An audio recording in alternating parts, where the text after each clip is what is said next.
So I think a lot of people have this view that when they acquire a certain amount of money, then the rest of their life will start working, and perhaps the other 8 areas of their life will all come into alignment and they'll experience that joy that you spoke about. Is that a reality, or are they lying to themselves? You know, the problem with most human beings is that they live in a phenomena called one day. That one day my life will work out. And they set some benchmarks, whether it's the quantum of money that they have in their bank, or it's the turnover that they're looking for, or the size of the company, or the size of the house, or whatever it is.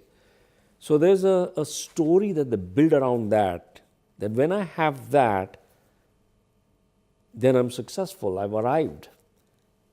And one day that's going to happen, and they keep living in that one day phenomena, day after day, week after week, month after month, year after year, but one day never arrives.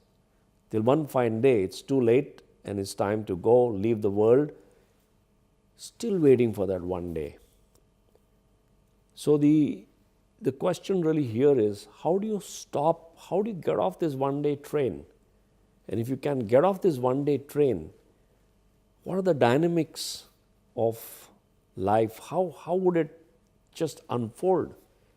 And the answer to that is that these 9 areas, when you start focusing on each of them and you start working on these 9 areas, this one day phenomena leaves its grip on you and you start enjoying life in the here and now, and a surplus of results, a surplus of happiness, a surplus of joy becomes available to you, which at the end of the day is your birthright.